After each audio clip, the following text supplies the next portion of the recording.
Start. जय हिंद दोस्तों।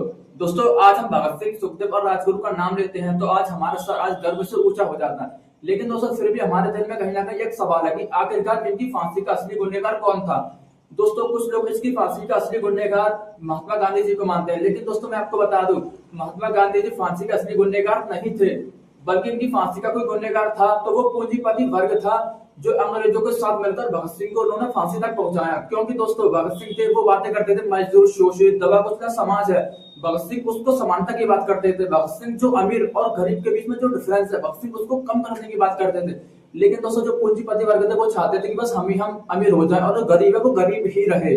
भगत सिंह की लेकिन भगत सिंह जो थे वो इनके बीच का डिफरेंस उसको कम करने की बात कर रहे हैं। तो ये बात है उस पूंजीपति वर्ग को भगत सिंह की अच्छी नहीं लगती थी, इसीलिए दोस्तों वह अंग्रेजों के साथ मिल गया और वह अंग्रेजों के साथ मिलकर भगत सिंह को आतंकवादी, भगत सिंह क्रांतिकारी थे, भगत सिंह क्रांतिकारी को एक आतंकवादी घोषित करने में लग जाता है।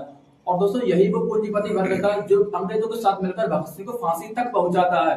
बल्कि दोस्तों कुछ इतिहासकार कहते हैं कि अगर ये पूंजीपति वर्ग भगत सिंह की फांसी का थोड़ा सा भी विरोध करता तो उनकी फांसी टल सकती थी।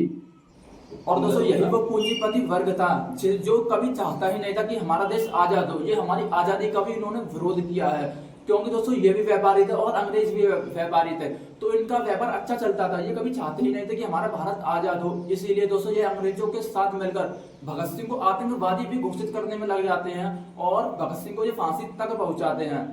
और दोस्तों भगत सिंह की फांसी के गुनहगार वो लोग भी थे जिन्होंने कोर्ट में जाकर अपने ही दोस्त यानी कि भगत सिंह के खिलाफ गवाही दी थी। हाँ दोस्तों उनमें नाम था हंसराज वोहरा का। हंसराज वोहरा कोर्ट में जाते हैं और कहते हैं कि हाँ मैं सुखदेव राजगुरु और भगत सिंह को जानता हूँ।